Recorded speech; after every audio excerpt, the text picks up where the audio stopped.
Good evening, everyone. Welcome to today's See Well, Live Well, Learn Well. I stand before you this evening in the capacity of Chair of the Commonwealth Future. It's great to see such a distinctive group of people on this virtual meeting spanning all the continents of the globe. We have some housekeeping rules for this webinar. There will be a session for questions and answers following Professors John Marshall's and Frank Eperjesi's presentations. We have received many questions in advance by email. Do use the chat function in front of you to ask appropriate questions. We will try to answer as many questions as we can, but we may not be able to answer all. Please keep your microphone muted during the session. We are recording this session. Thank you. A quick introduction to the Commonwealth and Commonwealth Future before we introduce our distinguished speakers.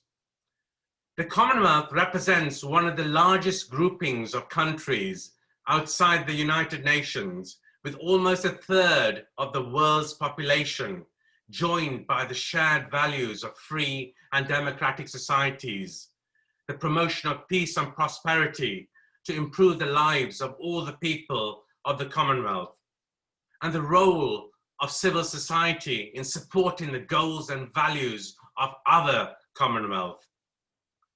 Commonwealth Future is a new civil society organization dedicated to alleviating deficiencies in human vision, which hinder livelihood improvements for large numbers of citizens of the Commonwealth. A recent report by the World Health Organization found that more than 2 billion individuals around the world had eye issues or blindness that were either preventable or curable. It is estimated that 900 million people, or close to half of the global persons with visual impairment, are in the Commonwealth. The mission of Commonwealth Future is grounded in the belief that bringing together a coalition of dedicated experts and like-minded people with shared values can make a significant contribution.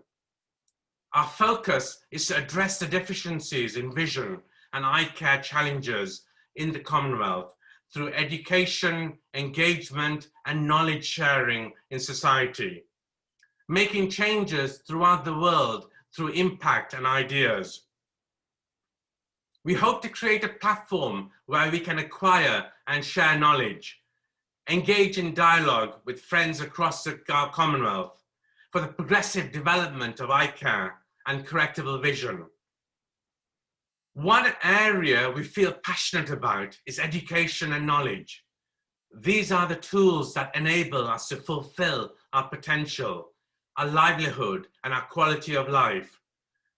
With this in mind, we have been championing access to good vision to enable people to be able to read, to learn, and to be inspired. Awareness and education is what brings us all here today. Awareness inspires action.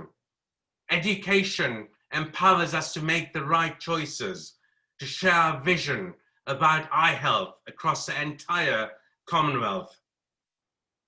Good vision has always been and remains my lifelong professional focus. The right to have access to professional advice and corrective services is something everyone should have, regardless of geography and class, and it's an area we all are championing for Commonwealth Future. Vision has enabled us to remain productive and functioning. Working from home, homeschooling during these difficult times, it does matter. How lockdown would have been without this important sense that we all take for granted until it's impaired. We are now living in the digital revolution, and the ability of all people across the Commonwealth of Nations to have and to maintain good eyesight will be paramount to their inclusion in this change. Whether in the rice fields of Asia, the the prairies in North America, or across the magnificence of the African continent, all people will have an iPhone, a Samsung, or some form of handheld device, which is their lifeline, which is their access to this global digital revolution that is unfolding. And for them to use such devices, eyesight is far the most important factor. Without vision, they are at a disadvantage. Our vision at Commonwealth Future is to help our fellow countries access the excellent services we take for granted in many countries throughout our Commonwealth. This includes educating the profession overseas and creating better eye health awareness with nation's residents. It's early stages, but with a mission and a strategy in place, we're confident we can make a positive impact and instigate change where it matters.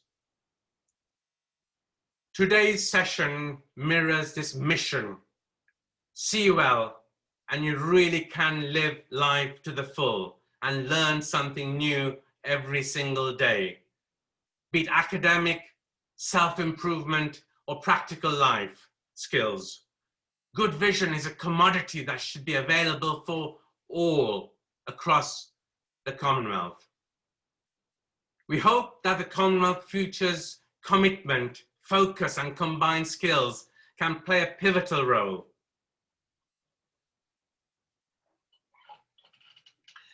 Let me now introduce you to Professor Frank Eperjesi.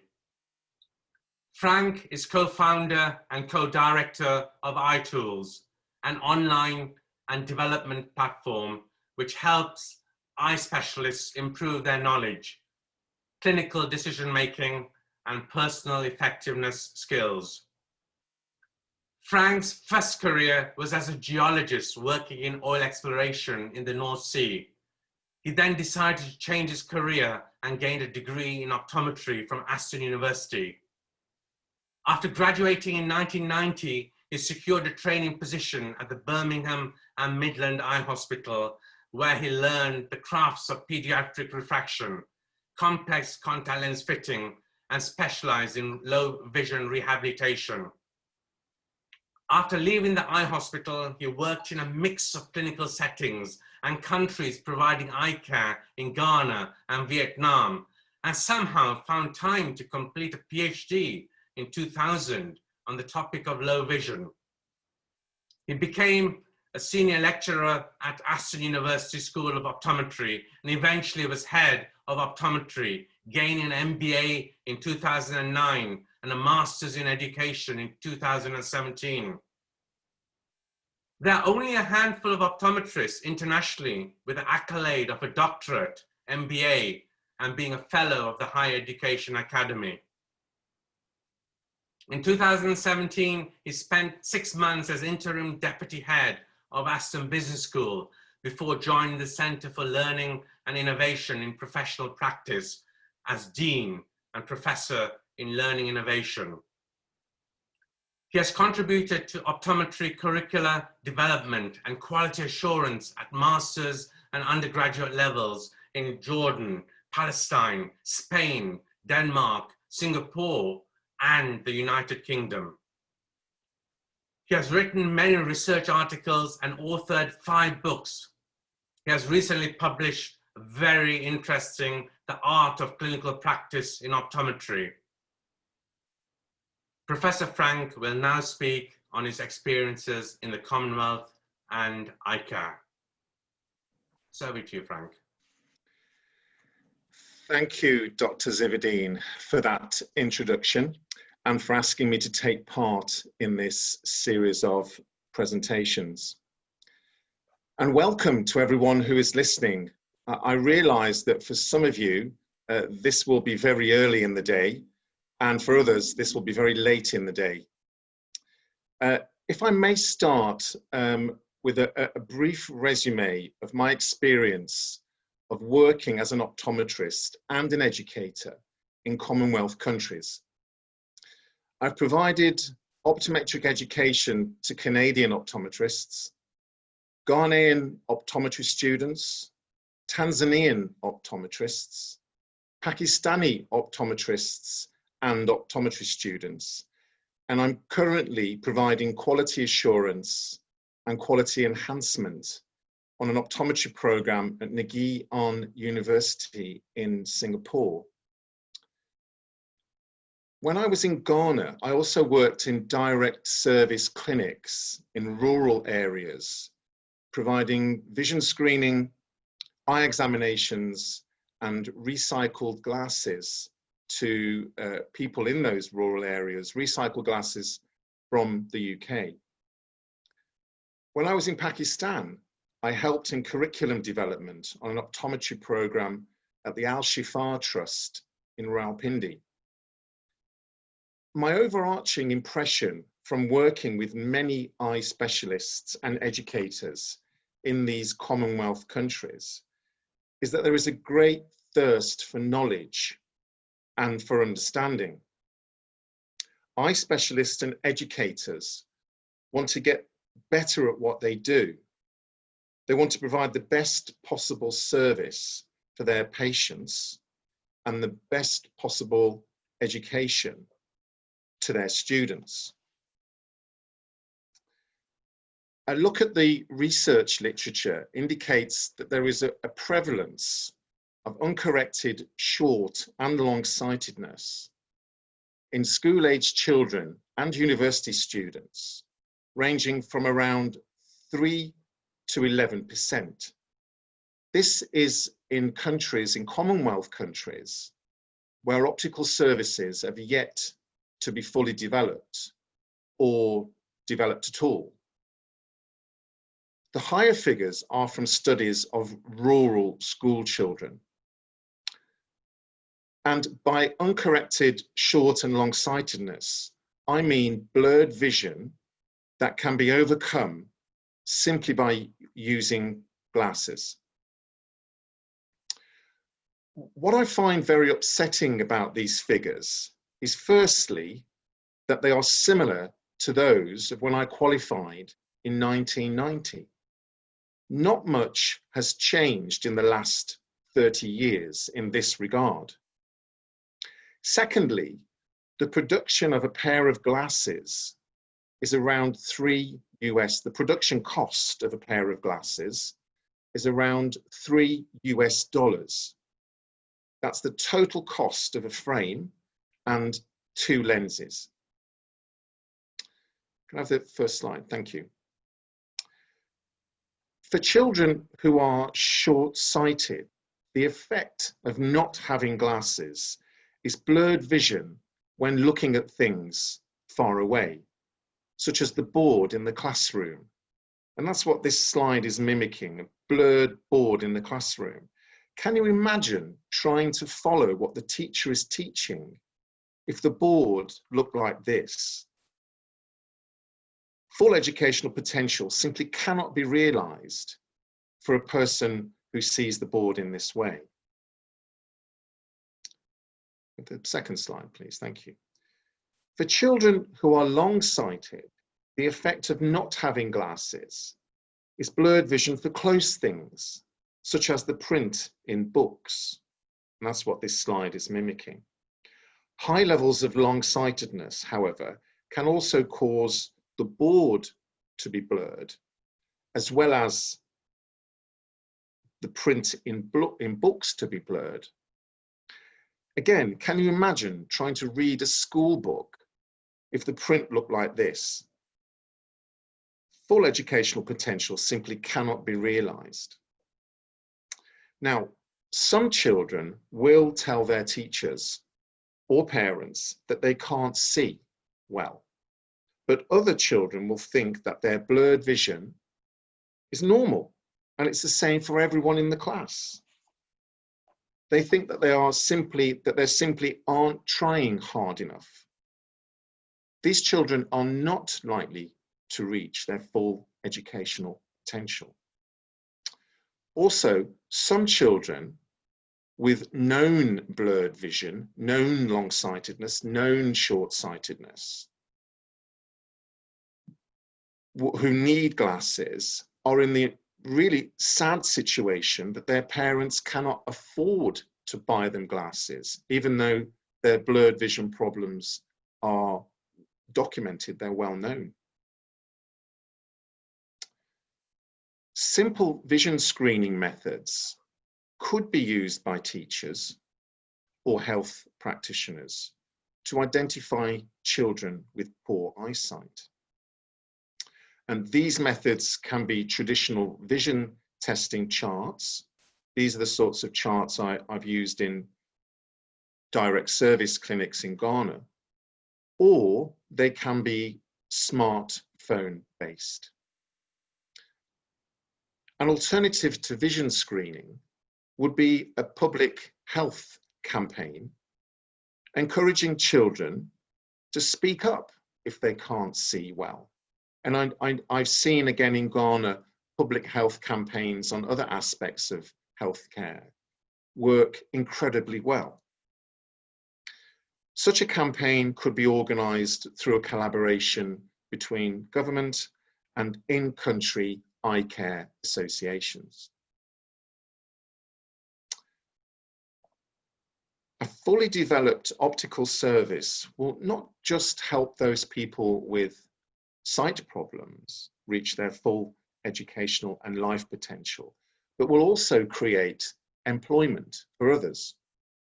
An optical service requires optometrists, dispensing opticians, clinical assistants, receptionists, manufacturers of lenses, manufacturers of spectacle frames, manufacturers of optical accessories, and supply chain specialists. This activity will provide micro and macroeconomic benefits. It's my opinion that governments should consider assisting in the further development of optical services by providing financial incentives to businesses and by helping parents be able to afford glasses for their children. From my own perspective, I'm trying to help educate eye specialists in Commonwealth countries by providing learning resources at either no cost or reasonable cost through a series of books and content on the EyeTools professional development platform. I'm very excited about the EyeTools platform. It was launched in March 2020. And in that short space of time between March and now, we have developed a community of 400, actually 410 now, eye specialists, many of those from Commonwealth countries, such as Malawi, Zambia, South Africa, Mozambique, India, Pakistan, Bangladesh, Malaysia, and Singapore. And that number is growing every single day. Once again, with my correspondence and communication with this new community that we've developed, I can see that same thirst for knowledge and understanding. The aim to get better, to run prosperous businesses and provide the best possible eye care to patients. Eye care education is patchy in the Commonwealth, and I encourage greater collaboration between those countries that have well-developed eye care education programs to assist those countries where eye care education is less well-developed, and in some countries not developed at all. I also encourage those countries with well-established optical manufacturing and supply chain systems to assist countries looking to further develop their own networks. I believe if you can see well, you can learn well, and then you will live well. I will stop there and I'll hand back to Dr. Zivadeen, and thank you very much. Thank you very much for your very fascinating presentation. It was very interesting to see the impact of a blurred vision on a person's sight. Thank you, Frank, Professor Frank Eperjesi. Let me now introduce Professor John Marshall. Professor John Marshall is the Frost Professor of Ophthalmology and Emeritus Professor of Ophthalmology at King's College, London, an honorary professor at Cardiff City and Glasgow Caledonian Universities. His research over 50 years has ranged over a number of ocular problems, but has concentrated on the development of lasers for use in ophthalmic diagnosis and surgery. This work has resulted in over 500 research papers, 44 book chapters, and 7 books. He invented and patented the revolutionary eczema laser for the correction of refractive disorders, with in excess of 60 million procedures now having been undertaken worldwide. He also created the world's first diode laser for treating eye problems relating to diabetes, glaucoma, and aging. He has addressed the United Nations to obtain a Geneva Convention ban on the use of anti-personnel laser weapons. Professor John Marshall was the chairman of the Medical and Scientific Advisory Board of the British Retinitis Pigmentosa Society for 38 years, has advised Fight for Sight, and has held fellowships of a number of professional bodies. In 2013, he was awarded the MBE for his services to ophthalmology. In 2014, he was voted into the Ophthalmologist Power List of the most influential people in the world of ophthalmology. He was also appointed honorary president of the International Society of High Technology in Ophthalmology in 2018 and was awarded the Laser Ambassador Award of the Association of Industrial Laser Users for his work in promulgating lasers to the general public, just recently in 2019. We are privileged to have Professor John Marshall discuss the importance of correctable vision and digital eye care. Professor John Marshall, if you don't mind unmuting and presenting. Thank you. I think the audience may have preferred me to stay muted. Zimmer, I always get embarrassed with introductions like that. And, you know, in United Kingdom, the length of the introduction is usually inversely related to the importance of the individual. And I think that's epitomized in America by ladies and gentlemen, the president. So I'm very glad you didn't start that I was born in Woking, etc., etc. Okay, I'm privileged to be here, and I guess as a fellow of both the College of Optometry and the College of Ophthalmology, and being neither an ophthalmologist nor an optometrist, I'm in a unique position that I can talk about both groups of individuals and spend a lot of time trying to produce harmony. I think it's important to understand that in this country, the United Kingdom, we have ophthalmologists, just less than 2,000, and we have optometrists, probably around 11,000.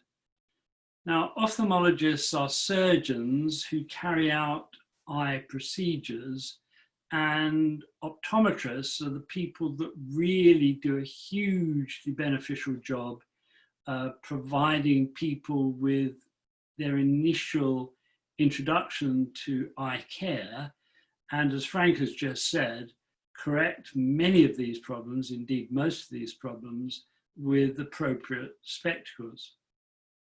Now, I say you need to understand the situation in the UK because in many countries, for example, Germany and Italy, there are very few optometrists, and unfortunately, the vast majority of ophthalmologists, because they've had no real training in surgery, they carry out the job of optometrists.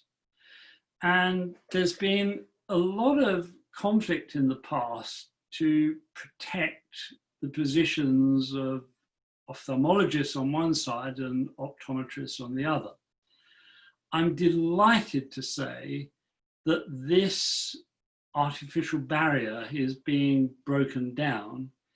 And now in many countries, instead of the two groups confronting each other, they are beginning to work together. I think it's important that governments around the world appreciate that once you set up a university course to train optometrists, you have a group of individuals who spend 3 years dedicated to the eye. And optometrists usually know very much more about the eye than general practitioners. They are absolutely the guardians of your eyes. And so we need to do everything we can to enhance their role. I think the government in the UK has begun to appreciate this, and already joint working parties between the Royal College of Ophthalmologists, the College of Optometrists, NHS and the General Optical Council are beginning to try to expand the role of optometrists in primary eye care.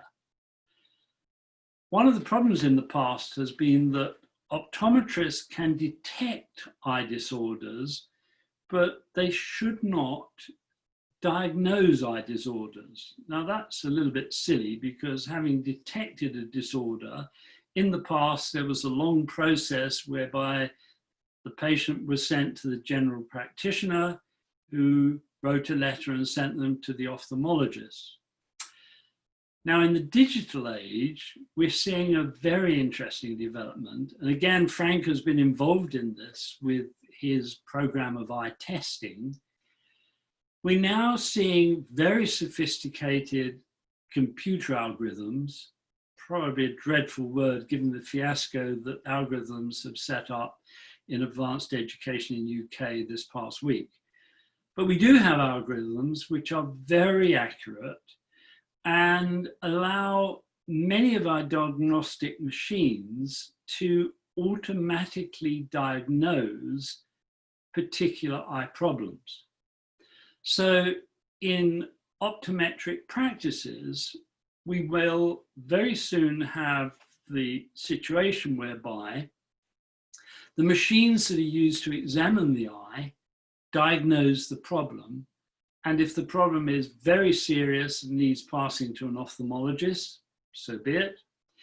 If it can be contended within an optometric practice, great. But we now have the ability to share the experience of automated diagnosis from hundreds of thousands of eye examinations.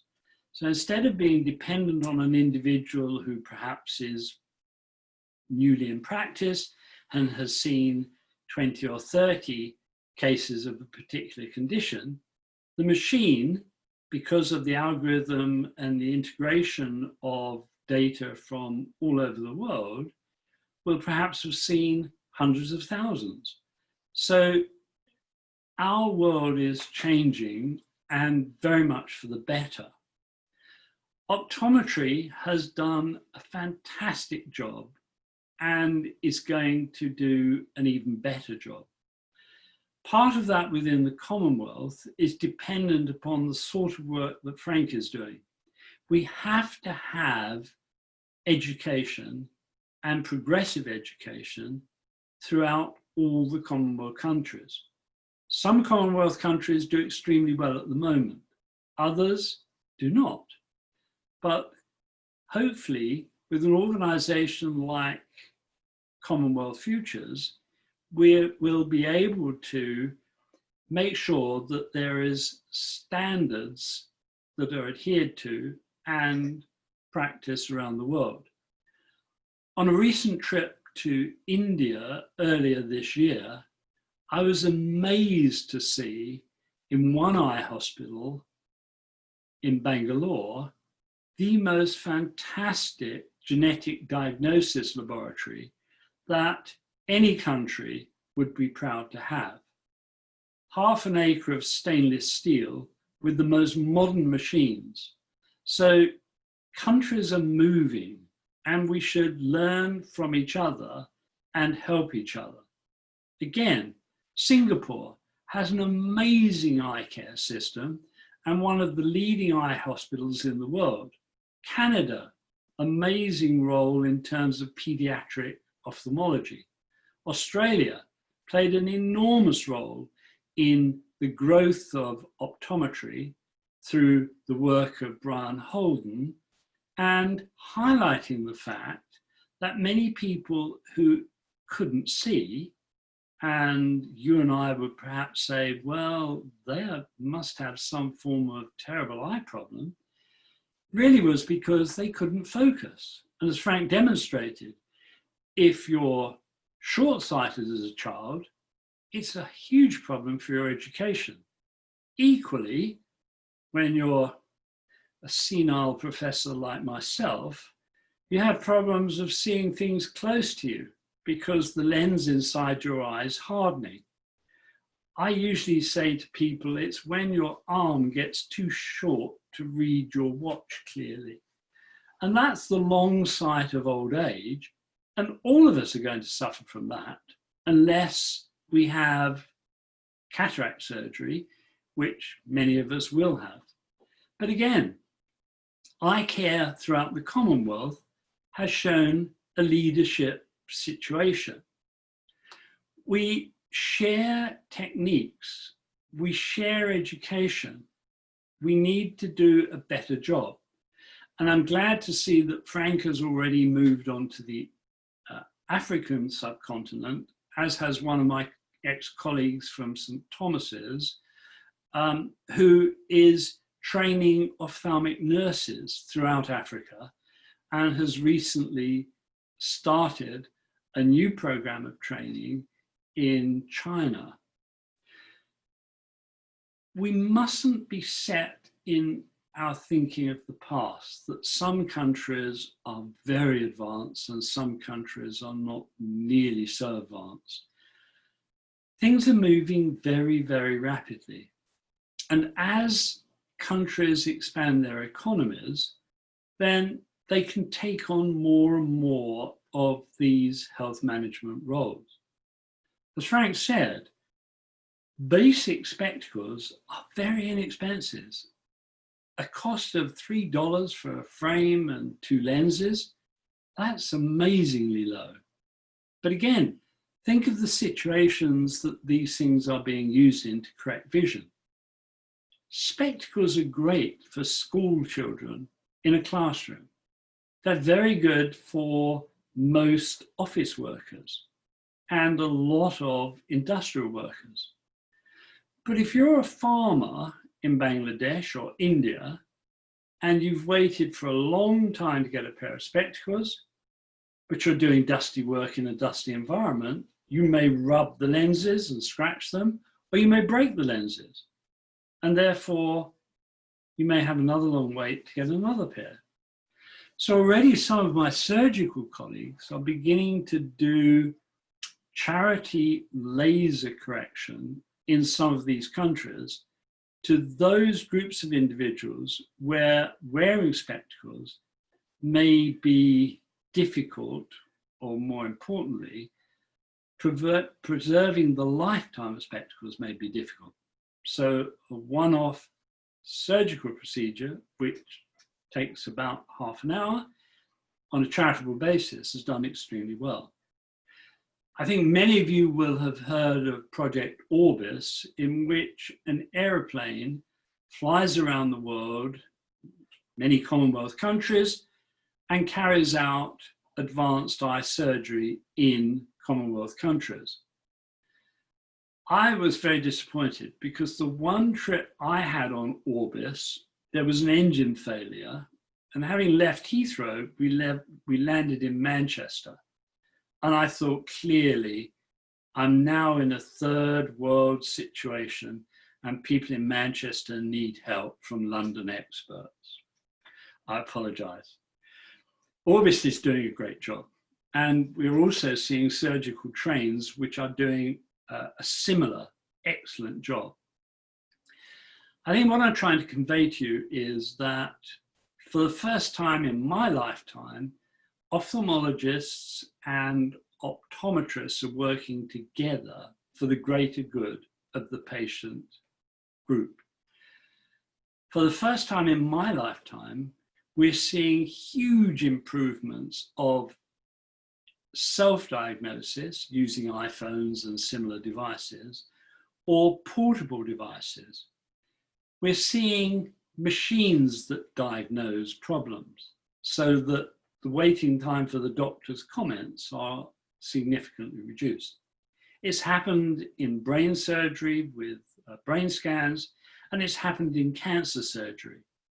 Machine diagnosis through computerized analysis of the images and algorithms which look at the statistics and probabilities of various different conditions.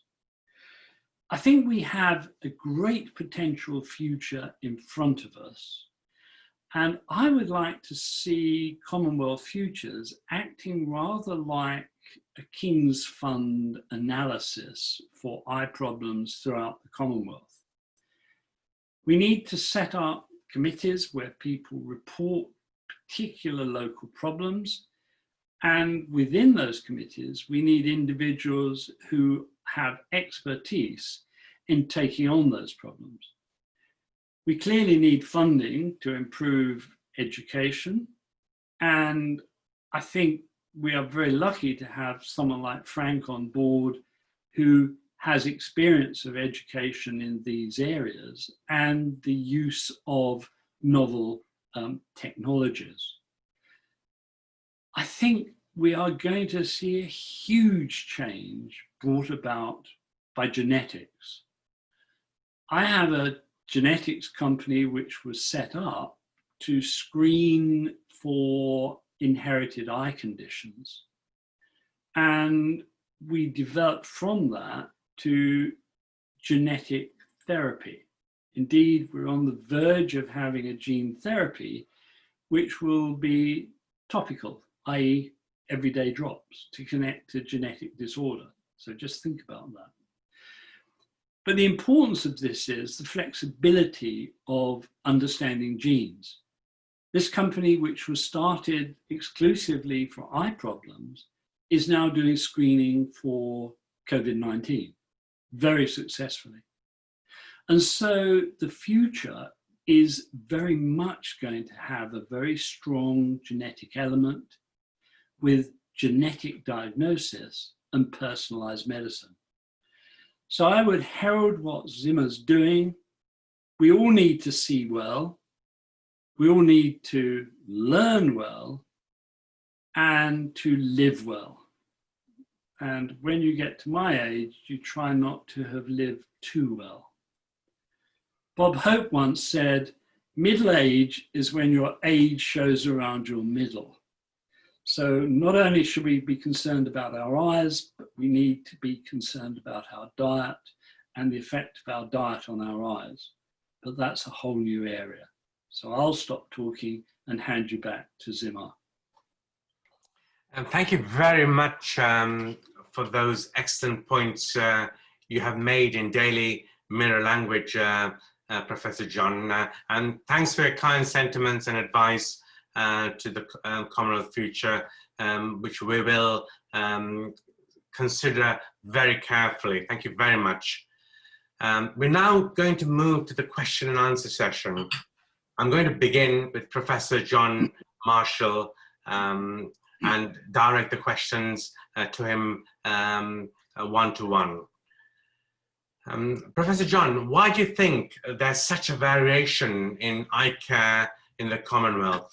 You did allude to some of that in your presentation, but we'd be really interested to know a bit more detail on your thoughts regarding that.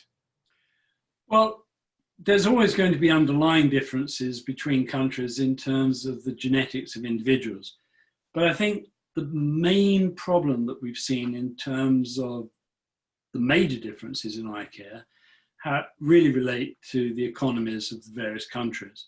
Those countries with healthy economies tend to have better medical care for their inhabitants. And those countries with very poor economies tend to suffer in every area of medicine and indeed in many areas of life. So I think primarily we have that problem. We've always had a problem of education, medical education and paramedical education. And I think that Frank is probably a far better individual to answer that particular aspect of the question than I am. Can I just ask you in real time, now we're hopefully going to the recovery and at some point be post-COVID-19, what do you forecast to be the variation in eye care in the future, you know, with your wealth of experience and your ability to really look into the future? I think we're already seeing it, and I think it's really telemedicine. We're seeing even general practitioners now doing a huge number of consultations on telemedicine. We've already had telemedicine in ophthalmology. I've seen cases that I was involved in Maidstone in Kent, diagnosed in Singapore. So I think that this is going to be a huge improvement, telemedicine in the first instance, and then progressive invasion of machine automated diagnosis. So clearly there is always going to be a role for optometrists. I think there's going to be an interesting decrease in the roles of ophthalmologists. And we've already seen some robotic surgery coming into the field, certainly for vitreous surgery and cataract surgery. So I think it's something to watch. It's an exciting time, and I really look forward to it. That's right. It certainly is an exciting time. And as you mentioned, there appears to be a difference in standards and scope of eye care in our Commonwealth. I just was curious to know in which dimensions do you think we should work on to equalize the standards throughout the Commonwealth? I think the most important effort should be in primary healthcare, primary eye care. And that's where optometry has a huge role to play. I really can't overemphasize that. You know, as Frank highlighted, how many children are sitting in the back of the classroom looking at an indecipherable blur. And why? Because the eye examinations we used to have in schools have disappeared or significantly reduced. And in many countries throughout the Commonwealth, I think primary eye care is something we really ought to put a huge effort into in terms of training and organizational elements for carrying out that. Professor John, if you feel that the primary care sector has to increase and perhaps you're forecasting some of the role of the ophthalmologists diminishing, how can we increase the responsibilities of eye care practitioners in this sector? Well, you know, again, in the United States, one of the reasons why laser surgery moved from a surface surgery to a deep surgery, LASIK, was because 6 states had approved optometrists to carry out excimer laser surgery, and the ophthalmologists didn't want that to happen. So I think we will see a progressive increase in the sorts of procedures that optometrists can carry out. We've already seen a change in terms of pharmaceutical dispensing, and I'm pretty sure we will see an ever-increasing growth in minor ops that optometrists are going to be doing. And they're going to take them away from the general practitioners, which again is an appropriate thing to do. As Professor Emeritus and honorary professors of various universities, you must have noticed different styles of education in the Commonwealth countries. You have lectured. Do you mind sharing with us the different styles of education that are available internationally, please? Well, I think there's a great problem of institutions believing in their own mythology. And all of us should be prepared to learn from emergent institutions. So, for example, when I went to Australia the first time, I was amazed at some of their teaching methods, which were so much better than those in the United Kingdom. Equally, I was absolutely amazed by the optometric training in Singapore. Superb. And then, as I said earlier this year in India, to see the huge thrust in genetics of eye conditions and the huge investment there, it's just amazing. So we in the UK need to learn from those institutions. We can't say, oh, Moorfields is the mother of all eye hospitals. We need to learn.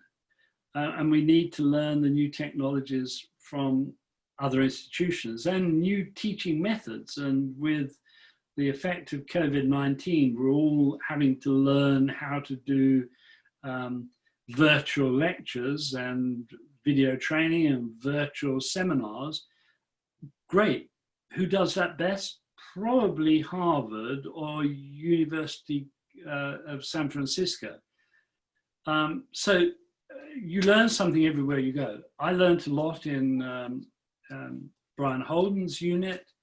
I always learn something wherever I go. And I think, yes, we need, or rather Commonwealth Futures needs to pick up that. We need to be the central reservoir for that to help out people like Frank who are working diligently in those institutions, utilizing new techniques and new technologies.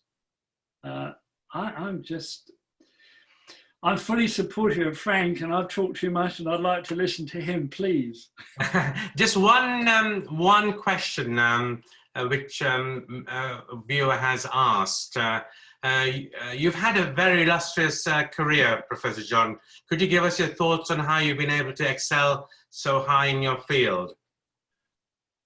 I put it all down to my teachers. My PhD tutor was a guy called Kit Pedler, who invented the Cybermen for Doctor Who. And he said, John, good research is to see what everybody has seen, but think what nobody has thought. And I built on that. When I had the idea of refractive surgery, everybody said, John, you've done some interesting work on retina. This corneal stuff is going to be absolutely disastrous. Stop doing it. So think what nobody has thought. If you think you're right, persist and carry on with it.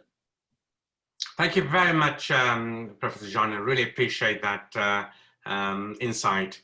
If I may now ask Professor Frank Eperjesi some questions.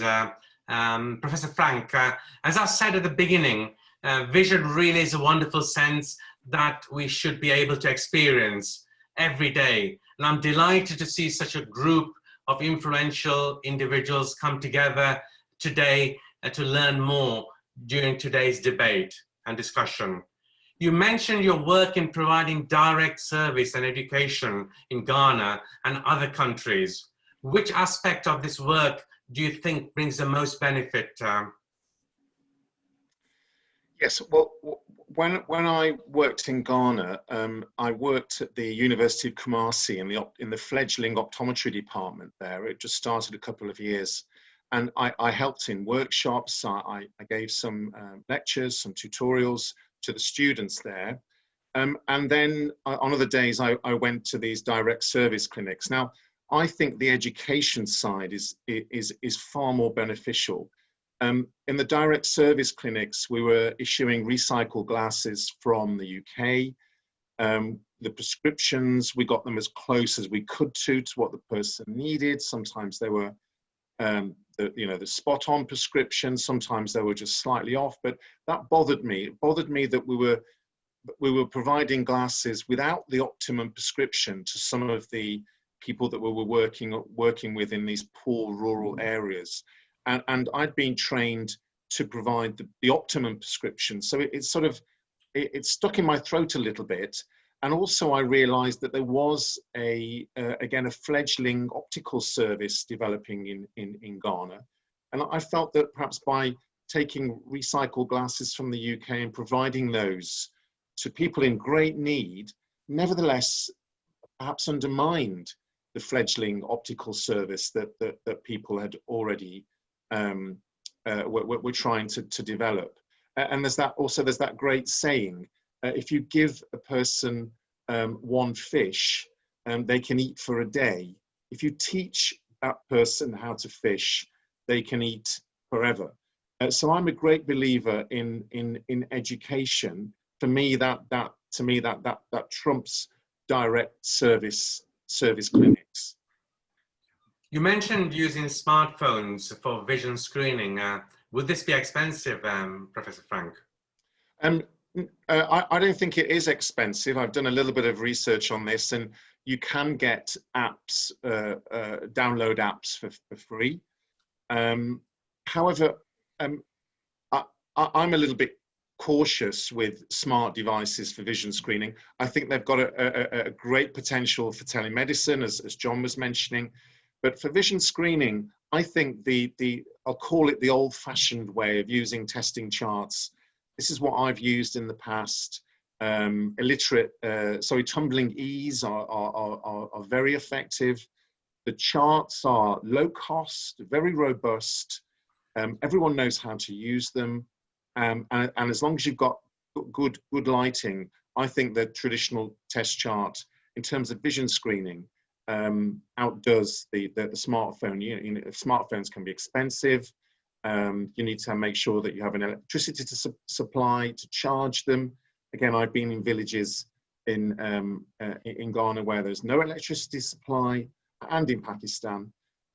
So yes, I think there is a great potential for smart devices, particularly for telemedicine and AI diagnosis. But I think for vision screening, for me anyway, it's the traditional method is best. Thank you. How can EyeTools help Commonwealth countries that don't have well-developed optical services? As Professor John was saying, it's wonderful work you're doing, and how can this be expanded and developed? Well, we've launched the platform mainly in India, Pakistan, and in parts of the Far East. We've launched it through Facebook, and it's spread beyond those areas. I've mentioned we have people from many Commonwealth countries. We have people from outside Commonwealth countries, far-flung places, like Cuba, for example. And in the Middle East. So what we are trying to provide, there are a great deal of learning resources on the EyeTools platform, which are available at absolutely no cost at all. So this is information that I have sort of gleaned over the last 30 years, hints and tips, how to provide the optimum prescription, how to communicate well with patients to provide information to them, and also what to do when there are suspicious symptoms. It's aimed predominantly at optometrists. Nevertheless, we've had several ophthalmologists who have signed up as well, and who tell me that they are gaining useful information. So we will launch the platform more widely in Africa, and then we will launch in South America as well. So we're expanding. The learning resources range from question of the day. So every day there's a clinical question, which I pose and then answer. And I encourage people to contribute to that. We have something called the 1 minute read, where I explain some complex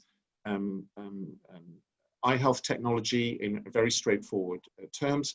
And we have a whole series of webinars as well. So we're trying to do our best by providing resources. As I say, some of them there is a charge for, but there's a great deal there that people can use and learn from with absolutely no charge whatsoever. That's wonderful. That's really creative and innovative. Thank you, Professor John Marshall and Professor Frank Eperjesi, for your really interesting answers. I'm now going to hand you over to Graham Robertson, International Ambassador for Commonwealth Future, to end this session.